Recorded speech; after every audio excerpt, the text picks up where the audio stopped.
heard that from everybody I talked to, all Spartans.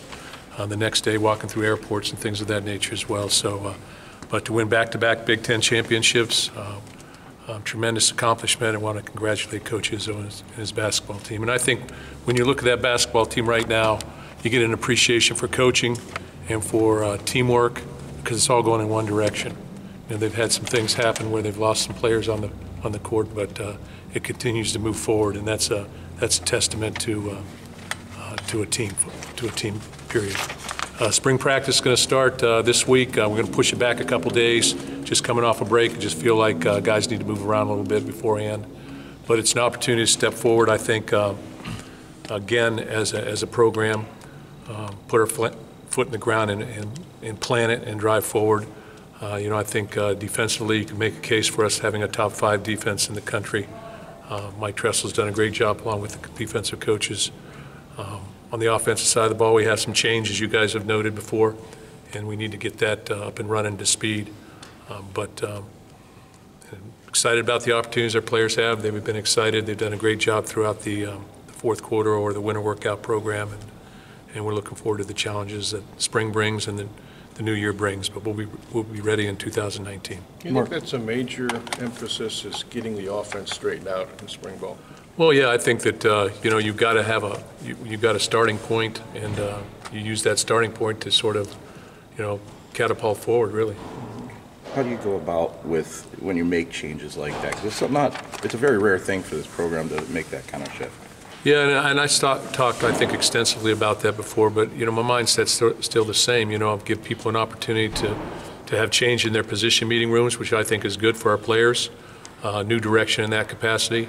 And also, those individuals have a knowledge of the history, what's worked here, what hasn't worked here, our players, their past, their relationships with those players, and so there's knowledge there, and we can get up and running a lot faster. And that's what I decided to do. And as I said earlier, those guys have all had great success as well. So challenges are in front of us, but they've been met collectively very positively thus far. Mark, is Brian 100% healthy at this point? What do you want to see from him and the quarterbacks in general this spring? Yeah, I think he is. You know, we haven't thrown the ball as much yet, so I think the quarterback position, you know, when we've been consistent at that position, we've had unbelievable offenses and teams. You can just look at the past, and you can look across the country.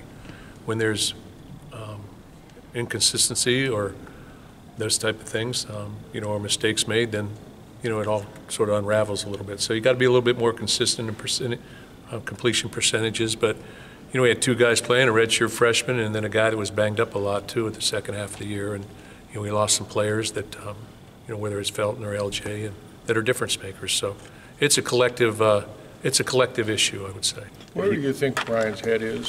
Tough year for him, performance-wise and health-wise. Yeah, you know, that's something we all talk about. You know, there are friction points. I think we had a retired colonel come in yesterday, and he talked about that line of departure. You know, when you start to move from, you know, you come out of the huddle and now you're in it. You're in the thick of it. And, you know, there are friction points that are involved, and you've got to be able to keep your cool and be able to maintain your level of concentration and be able to perform at that level. You know, I think past experiences help that, certainly. But at the same time, you know, you've got to recollect yourself and reset, hit the reset button every year, every spring, and you got to deal with it. And, you know, that's the true measure of a champion. So he's fine. I think his head's in a good place, and he's got to lead our football team. Mark, you made it clear Brian is your #1 guy, and that makes sense. But I'm curious, will there be a competition? Will the guys behind him get a chance to beat him out for that job? We're going to always play the best players, and we're going to measure that collectively in every aspect.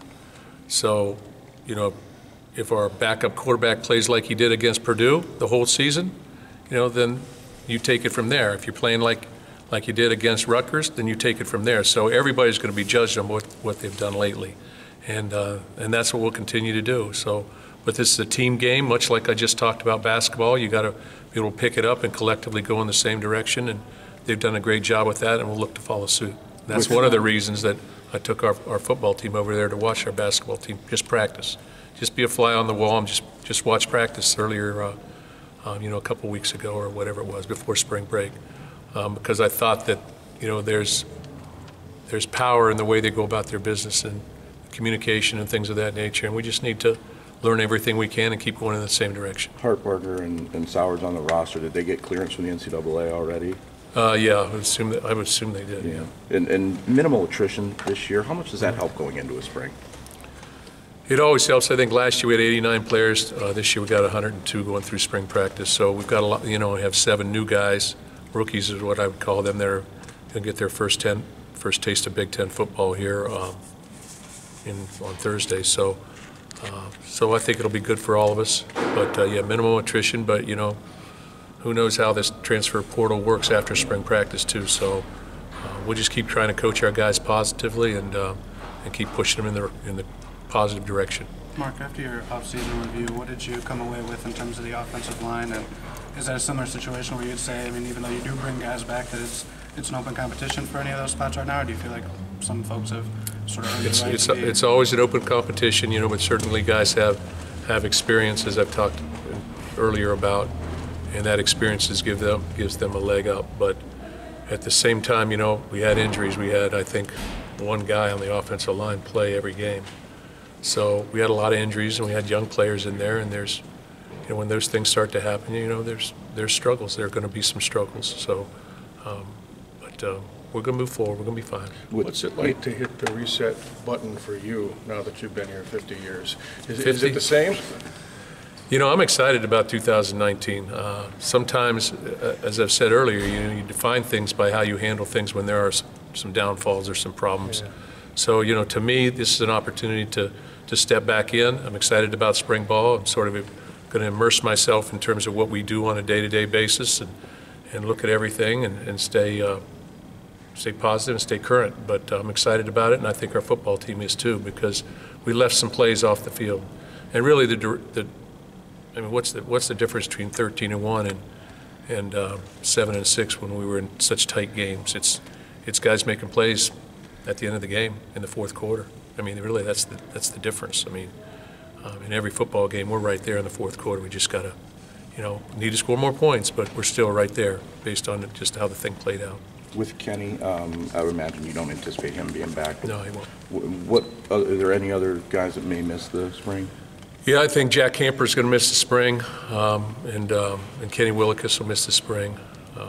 And then I think everybody else, I'm pretty sure I may be missing one more, but I think everybody else will be good to go. That gives you a chance to explore some depth at defensive end, and that's, Yeah. I would imagine that's somewhere you want to get more pass rush. Yeah, and both those guys are good players, but you know they're casted up right now, so they'll miss the spring. But yeah, it gives us an opportunity to look at other players and change up some things and do some experimenting. Is Kenny a go for August, or is that still in question?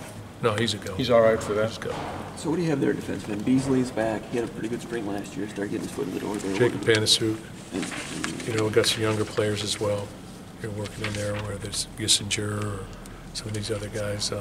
Slade had an opportunity to use some other players and move some people around too. because there's a DN, not tight end. Well, we'll see. You do a lot of experimenting in the spring that maybe doesn't pan out in the fall, but just guys at different positions. Can you tell us some of those guys you're going to get a different look at? You know, I'm going to let that play out first, you know, rather than talk to all of our media right now, because we're a little bit in-house a little bit this spring too.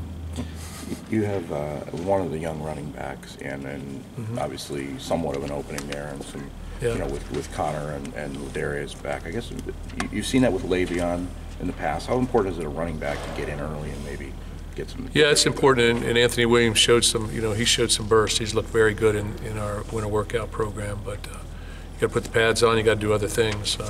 Elijah Collins has been impressive as well. You know, he's 220 pounds, he can run, he can jump. He just needs experience, but he's shown out as well. So it'll be an interesting competition. What about those other two guys with Ladarius and Connor in their off season? That was something that we wanted to see. Hey, our football team has had a great winter conditioning and strength conditioning a couple of months here, and you know we've pushed it back a little bit on purpose just to allow some different things to take place, whether it's schematically or whether it's you know, strength gains and things of that nature. So I think we're ready to go, and we're looking forward to it. What impressed you about strength? What impressed you about the strength and winter conditioning? There's not one time that when I asked Ken Manning how we've done, you know, in weights this particular day or that particular day, where he hasn't come across saying, these guys continue to work, and it's one of the best groups we've had. Noah Davis, is he back on track? Noah Davis will practice this spring, yeah. You kind of need that in that position. Yeah. Yep, so we just need guys. What will be your first day, you know yet? Thursday will be our Thursday. first day, yeah. Mark, with so many guys, I mean, it's going back to really last spring, it's been so many, across the board, a lot of the same starters. Now guys will be third-year starters, Yeah. a couple, two, you know, Bocce, Raekwon, across the board. Does that change how you manage it versus the totality of your career when you do have so many veteran guys that have a bunch of snaps already? No, I mean, I Prioritizing think things? experience, we need to get better in certain areas, so they need to be tested in certain areas. So we have a great defense, very strong defense, and we need to get better on offense, so we're going to test it. We're going to test them, they're going to be tested, and it's going to be, we're going to play football this spring. How many scrimmages you plan on doing this spring, Mark, besides the Greenway? We'll do the three. We'll do three, and then we'll work probably live every single day that we can. When we have Greenway pads game on. will be the third one. Yeah. With We're allowed three, Carter but we Willis can do moving on- some scrimmaging every day. With Carter Willis moving on, Xavier Henderson, is he the next man up with a shot there? Yeah, Xavier will move to that boundary safety, and but there'll be competition there. But he's a very good football player.